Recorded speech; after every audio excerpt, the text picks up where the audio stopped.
Good morning, and thank you for joining me on the Path to Liberty.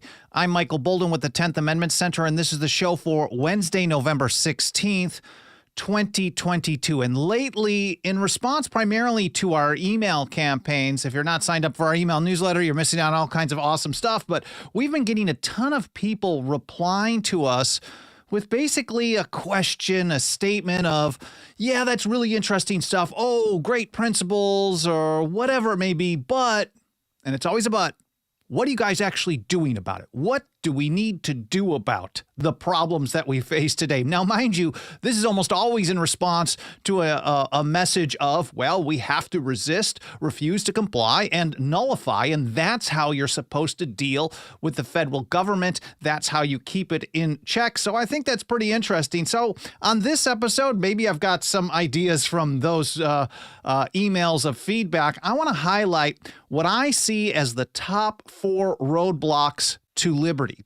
Things that people are doing in huge numbers, by the millions and millions, and they need to stop that if we're ever going to live in a real land of the free. But first of all, before getting to that, a quick hello and a huge thank you. Thank you so much for being here, whether this is your first episode or you've been here for every single one since day one. I can't thank you enough. And while we allow people another minute or so to get notifications to join us on the live stream, these mainstream platforms are not always as awesome as we'd like them to be, but we're very grateful for the opportunity to communicate with you and have a conversation with you about the Constitution, about liberty, how to defend both when government refuses to do that, which is constantly 24/7, 365. So we're going to allow people another minute or so to join us, get those notifications. I want to say hi to everyone out in the live chat. There's Kirk in South Carolina, Richard in Kansas, Patrick Holland, Cheriton Farmer in Missouri, Missouri Freedom Initiative representing Richard Banks, Haji in Southeast Michigan, Sparrow Dynamics in rural Northern California, Tim Martin in Arizona, Dixie Strong, Clay Kent, Dave Simmons, JJV, Homestead Security said, just found your channel. Love it. Awesome. Welcome. Thank you for being here. Bob Lahunka, Top-4. That's a good one. Spina, NYC, and everyone else. I know I skipped over a few. And I should mention before I dive in, here's Chuck in Ohio, Ozzy Crosby in Bangor, Maine, and Patricia Dance. All right, let's get to work here. And I'm very grateful for you being here. I should mention that if you want to follow along with the original source documents, other articles, and things like that I'm going to be mentioning in this episode, I recommend that you follow us over at 10thamendmentcenter.com/path to liberty. That's where we publish all the archives of the show. And I have an individual blog post that I run about 1 to 2 hours after the live stream is over. And there you'll find not just all the different platforms we're on in case we happen to be missing on your favorite one someday, and then you can find us elsewhere. But you'll also find a show links section where I reference all the original source documents. So let's get to this. The top 4 issues that I think we face today. Maybe you guys will get a kick out of this a little bit. It's there's a little bit of fun in this one as well, hopefully. I'm not sure if I'll present it properly, but I'll do my best. Number 1 is we have way too much compliance. There's too much mass compliance with government stuff that shouldn't exist. And for that, let's start out with one of the most important principles of the American Revolution. And if we understand the American Revolution was a radical change in the viewpoints of the people that happened over a period of decades, before the War for Independence, it's what led to that. They had a change in viewpoints and recognized that government was arbitrary and tyrannical. It was the definition of a despotism, and the only recourse was to separate. But if we go back to the beginning of that revolution in thought, to James Otis Jr. and his great speech against the writs of assistance in 1761, that's where we could mark, according to John Adams, the beginning of the controversy between the colonies and Great Britain. Thomas Jefferson looked at 1764, the beginning of the Stamp Act time, but very similar. Here's how Otis put it. An act against the Constitution is void. This is a viewpoint on sovereignty. If the people are the source of all power, and a constitution, whether written or unwritten, like the British Constitution at that point, when James Otis was talking about it, prescribed rules for government, then the government doesn't get to determine the extent of its own powers, because then it has final authority, and the people hold no power. They're just, well, vassals of a state. Now, this kind of a mentality, I'm not going to get into too much detail on that. This kind of mentality was brought forward to the principles of the Constitution and was discussed repeatedly during the ratification debates in the Federalist Papers. And I don't normally cite them, but I thought it was a pretty interesting contrast. Here's Alexander Hamilton explaining this viewpoint quite well in Federalist number 78. He said, "There is no position which depends on clearer principles than that every act of a delegated authority, contrary to the tenor of the commission under which it is exercised, is void." The exact same word that James Otis Jr. used some decades earlier. Here we're looking at 1788, Hamilton's Federalist 78 versus 1761. It's the same principle. As soon as they go beyond the limits of the Constitution, that act is void. But are we relying on the government itself to declare its own acts void? I'll get to that in just a moment. Hamilton goes on. He says, "No legislative act, therefore, contrary to the Constitution, can be valid." And he explains why, and this makes a lot of sense.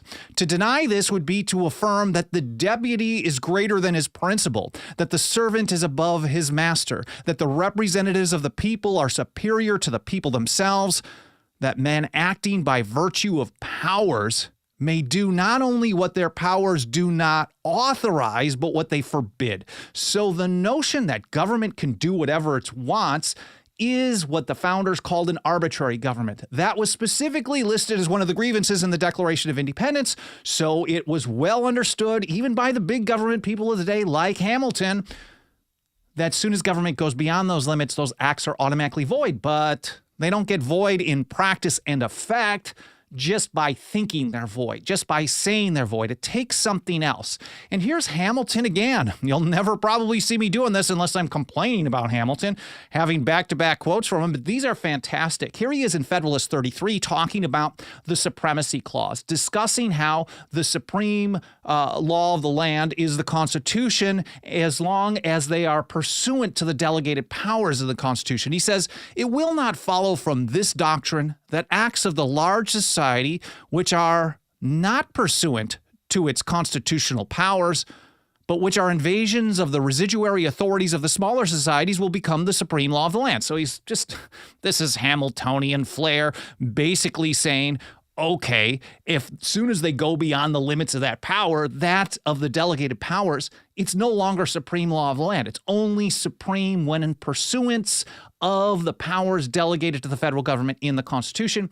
Some people will tell you there are 17 powers or 18 powers. If you really count them out throughout the document, depending on how you count them, there's somewhere between 30 and 35 powers delegated to the federal government. Not much. As James Madison said in Federalist 45, the powers delegated to the proposed government would be few and defined, and those reserved to the states and the people are numerous and indefinite. In other words, they only wanted the general government to do very general, limited, enumerated things. Now back to Hamilton, and I think this is the one that really hammers it home. Soon as they go beyond the delegated powers of the Constitution, they are invasions of the residuary authorities of the people of the several states, and they are not the supreme law. He said they will be merely acts of usurpation and will deserve to be treated as such. So if usurpation is a theft of power, St. George Tucker, who I'll cite a little bit later in this episode, specifically called that treason against the sovereignty of the people. So when government goes beyond its limits, it is really violating the final authority of the people. It is an attack on the people. And Hamilton himself is saying as soon as they usurp power, those acts deserve to be treated as usurpations of power. And we live under the largest government in history today, and there are literally a ton. I mean, if you were to weigh them out, I guess if they still print stuff out, there are a ton of federal acts, laws, rules, regulations, and orders that are void in practice under the Constitution, in effect, or in law under the Constitution. But in order to put them as void in practice and effect, it's up to the people to treat them as such. They deserve it, just like the big government Alexander Hamilton put. So number one is we have way too much compliance. Way too much compliance. Number two, surprisingly enough, maybe people are too comfortable with their day-to-day lives, but we have way too much compliance with unconstitutional acts.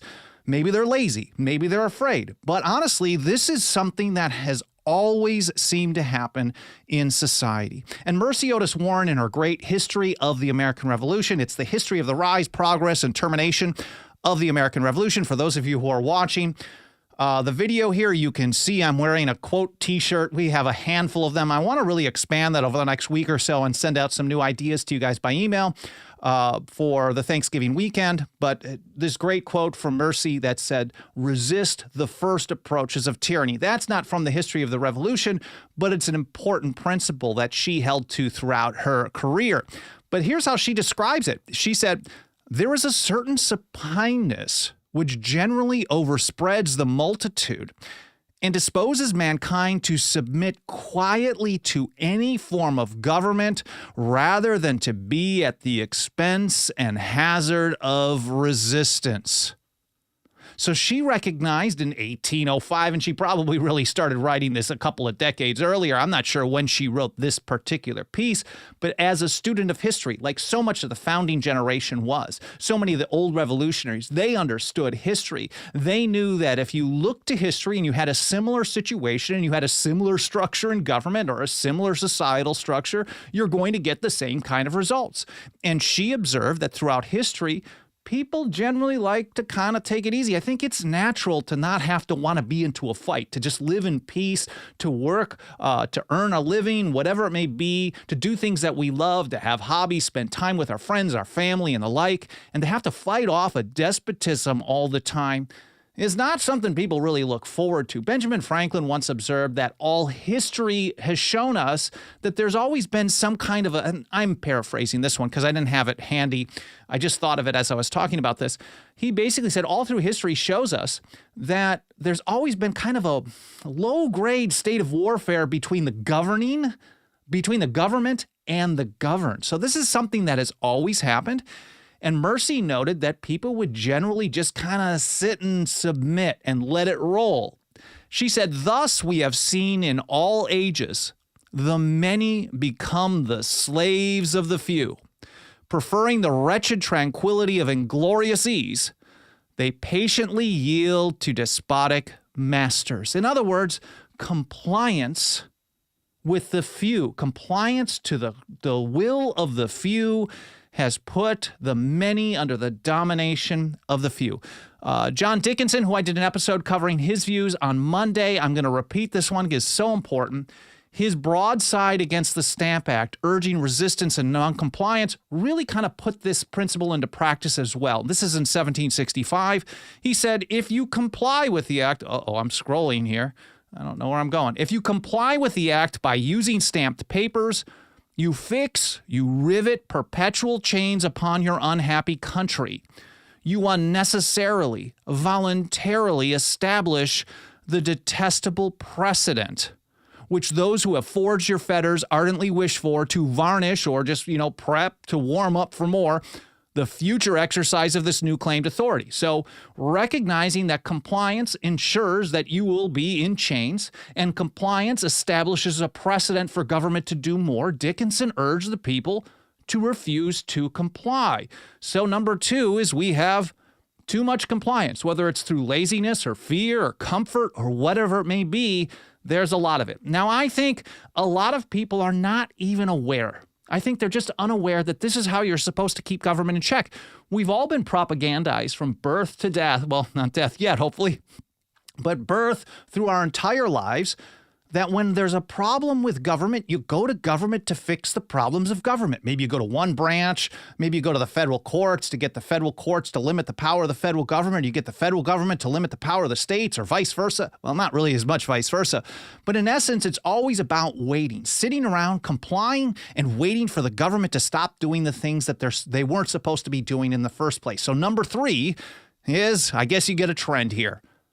Too much compliance. There's way too much compliance. We live under the largest government in history. There's tens of thousands of rules and regulations on the books, and people are complying with them all the time. And there's a book out there that says 3 felonies a day. Every person on average commits 3 federal crimes a day unknowingly because they're, well, accidentally violating them. I guess that's kind of positive, but so many people are complying with as much as possible. And here's James Madison explaining to us that the way you keep government in check under the Constitution, this is from the so-called father of the Constitution, is by refusing to comply.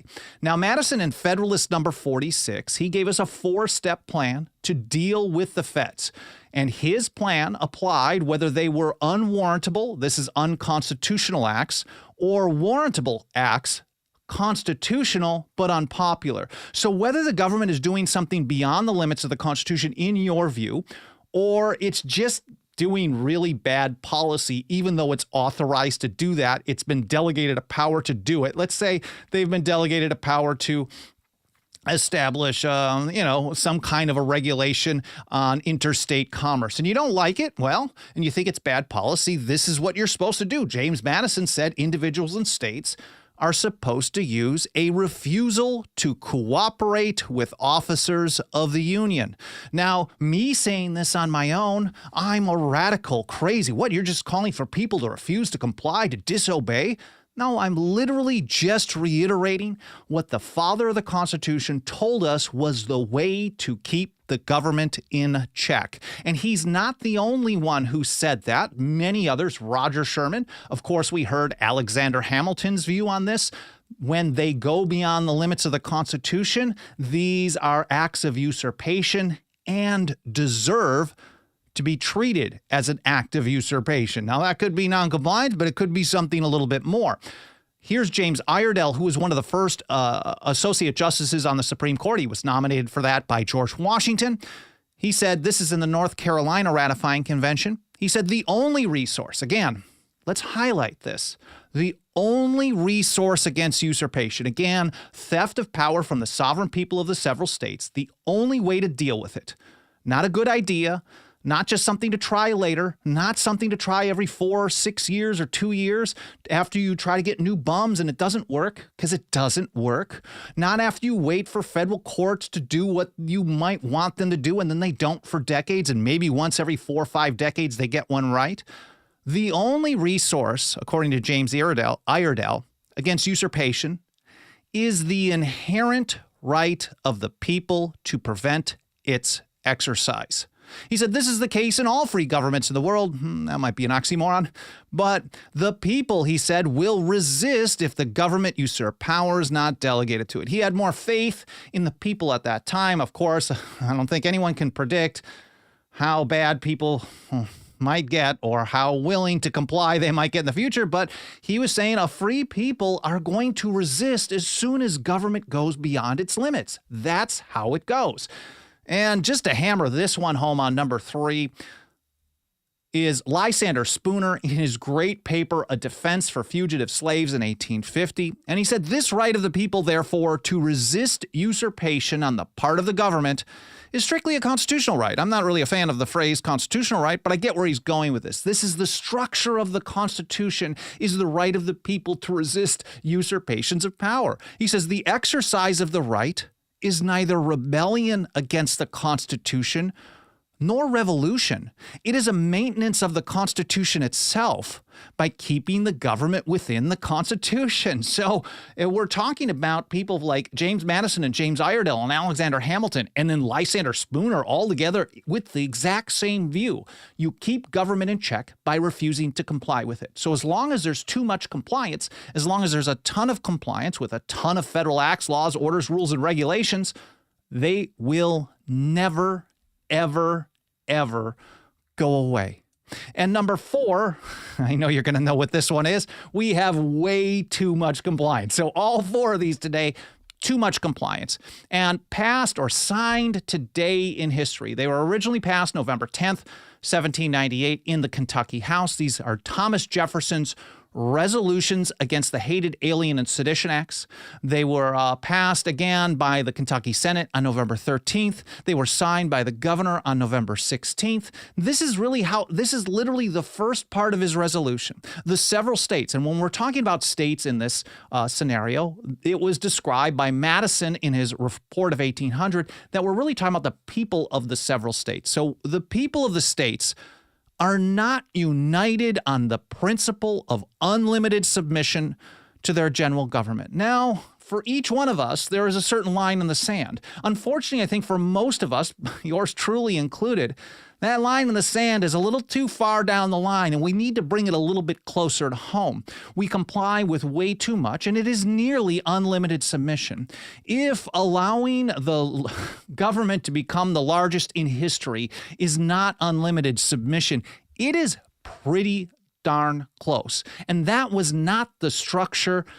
That was not the principles of the Revolution. That was not the structure of the Constitution that Jefferson points out. If you're united on a principle of unlimited submission, you no longer have a government of limited delegated powers. It's basically unlimited. It's worse than the British Empire that they fought a long, bloody war to get away from. Here's James Otis Jr. once again. Here he is writing as freeborn American in an essay published April 27th, 1767. This is a paraphrase, but it's a really important one.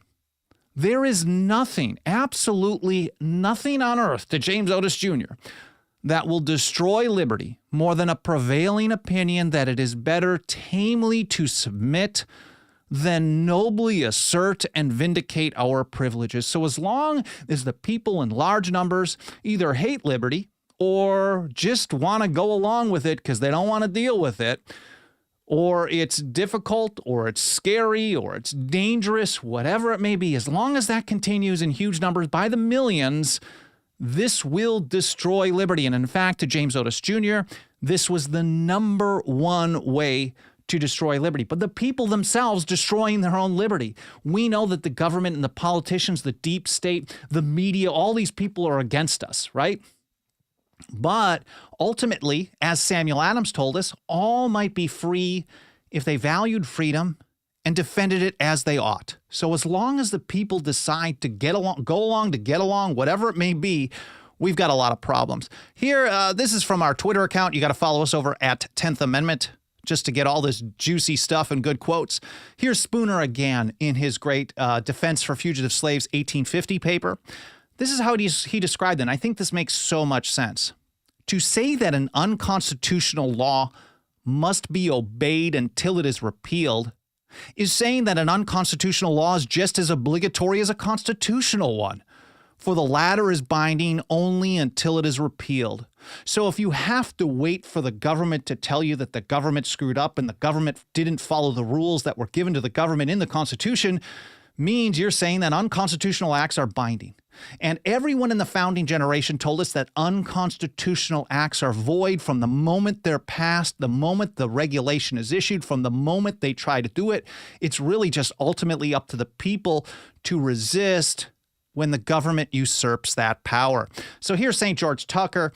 Now, just because people have been doing all this compliance for generations and generations and generations doesn't mean it's game over and it can't be changed. It's very important to recognize this. And here's how he described it in his view of the Constitution of the United States. The acquiescence of the people of a state under any usurped authority for any length of time can never deprive them of the right of resuming the sovereign power into their own hands whenever they think fit or are able to do so, since that right is perfectly unalienable or unalienable, however you want to put that. I know there's always a conversation about that in some quarters. So ultimately, the way you keep government in check is to refuse to comply with it. Now, Thomas Jefferson, on November 17th, 1798, he fired off a letter to his friend James Madison, basically celebrating passage of the Kentucky resolutions, calling for a nullification of all unconstitutional acts. As soon as they go beyond the limits of the Constitution, those acts are void. They're unauthoritative, void, and of no force, and it's up to the people to make them that way in practice, not wait for the government, not wave a paper at the government that's violating the paper that they are aware of and telling them to stop doing it, but making it so that they cannot go beyond those limits through resistance, noncompliance, nullification, all sometimes the same thing. But he fired off a letter to Madison and he said, here's a copy of the draft of the Kentucky Resolves. This is what we passed. We should distinctly affirm all the important principles they contain, so as we can hold to that ground to the future, but may be free that I'm just going off the top of my head, so that we can push as far as events will render prudent. So you want to hold to your ultimate principles all the time. This is our goal, but we may have to take small steps to get there. So when we're talking about too much compliance, especially in a scenario where it is pretty scary to deal with some of these people, they're dangerous. Government is very dangerous. You look what they do to people all the time. We have to take this very seriously, but at the same time, like Thomas Paine said in 1777, those who are to expect to reap the blessings of freedom must, like men, undergo the fatigues of supporting it. So they are always ready, as Tom Casey points out. There's always someone there in government ready to use violence against you. And that's why it's so essential to work in numbers and build this type of community of resistance. We've seen it clearly on nullification of prohibition on a plant by people by the millions. And it wasn't like that at first. People were going to jail all the time. They still do. It's not nearly as bad as it used to be. We're starting to see some movement in Missouri. I know Missouri is representing us here in the chat. But we see them with their Second Amendment Preservation Act starting to withdraw from ATF task forces. But ultimately, it doesn't matter how much the state withdraws from helping the feds enforce something. If everyone complies with all the gun control on the books, National Firearms Act of 1934, Gun Control Act of 1968, its amendments in 1986, the Undetectable Firearms Act of 1988, the bump stock ban of 2018, all of these things, if people comply with them, there's nothing to enforce. So ultimately, it always gets down to the people in large numbers refusing to comply. So we've got a lot of education to do. We've got a lot of activism. We've got a lot of courage that we have to have. And until we have a courageous, liberty-loving people, we're only going to continue to see things get worse. Well, I know this is going to be challenging for a lot of people. A lot of people don't like hearing this. They get mad at me. They tell me, well, you just go, at this point, it's too dangerous. I can't do none of this. Well, you got to find something. There's so many laws and regulations on the book. We can find something that maybe we can get away with and find other people that can get away with and build on it from there and just continue expanding. If you want to see how we are making progress on this, we're going to be publishing an update to it in the next 2 to 6 weeks or so, something like that. Hopefully by the end of 2022. We're going to have our updated State of the Nullification Movement report, which goes over in detail. It's a 150-page free book that you can download at 10thamendmentcenter.com/report to explain the founder's strategy for keeping the government in check, how the people are supposed to deal with it, how people have used nullification and resistance, forms of resistance throughout history to keep government in check and successfully, and how it's being used today, because it is being used today. The mainstream media won't tell you that story in that way because they don't want people to get too many ideas that there are strength in numbers and the government does not have enough. Well, I mean, they are scary and they'll go after people, but in almost every agency, they don't have nearly enough enforcement agents to deal with people in any large number. For example, let's talk about the ATF. The ATF has like 5,500 employees, maybe 51, 57.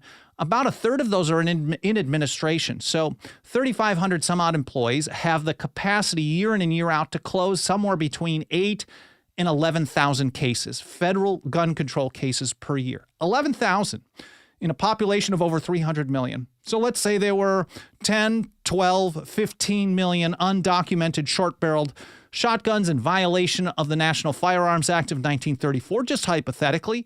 There's absolutely no way in a numbers game that the ATF could do anything about it. Well, I hope you guys found this interesting. I hope it was educational. More than important than anything, I hope you learned something. We are really trying to get this kind of message out to more and more people every single day, and nothing helps us get that job done more than the financial faith and support of our members. You can join us for as little as $2 a month over at 10thamendmentcenter.com/members. And with that, I want to take a quick moment to say a huge thank you to just a handful of people who have thrown their financial faith our way, and we're so grateful for the support and joined us as members recently. There's Bud in New York, Brian in Hawaii, Francis in Georgia, Andrea in Florida, and Tom in Pennsylvania. I really appreciate you guys supporting us. And if you're not even able to financially throw some of that dirty fiat our way, don't sweat it. We're going to continue doing this work. You can help us for free by smashing the like button, leaving a review on Apple Podcasts or any other podcast platform. Comments, all that stuff will help trigger algorithms. Don't forget, I will publish a blog post for this episode in a couple of hours over at 10thamendmentcenter.com/path to liberty. I will look through the chat a little bit later today and tomorrow for some questions and comments. You can also email me at team@10thamendmentcenter.com. I read through almost all of this stuff lately. I don't get a chance to reply to too much, but I appreciate you spending some time with me today. I hope you enjoyed the episode. I hope it made you think. I hope you learned something, and I'll see you next time here on the Path to Liberty.